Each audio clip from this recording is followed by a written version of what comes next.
জান আমি শপিং এ যাব, আমাকে টাকা দাও। বন্ধু এদিকে এদিকে আমার রুমে এনিমি। এই টাকা দাও, শপিং এ যাব তো।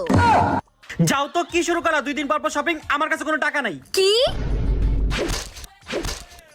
আমি টাকা চাইলে তোমার কাছে টাকা থাকে না? মোবাইলটা পেয়ে সারাদিন মোবাইলের মধ্যেই ঢুকে থাকে। দাঁড়া, মোবাইলটা এখনই নষ্ট করতেছি। এই নাও তোমার জন্য পানি। সরি সরি সরি, ভুল হয়ে গেছে, আমি দেখি নাই, সরি। It's okay. এত কিছু করলাম তা মোবাইলটা নষ্ট হলো না, কি করি? আইডিয়া।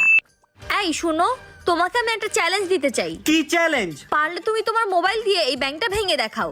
এটা তো সিম্পল, ব্যাংক দাও। এখনই ভেঙে ফেলবো। ভেঙে ফেলেছি, দেখো। এখন এই সব টাকা আমার, এগুলো দিয়ে আমি শপিং করব। আচ্ছা ওয়েট, এত কিছু করলাম, ফোনটা ভাঙলোও না, নষ্টও হলো না। আরে আমাদের ভালোবাসা যেমন স্ট্রং, ঠিক তেমনি Oppo A3X ফোনটা স্ট্রং। যাও এখন শপিং করে আসো। Thank you.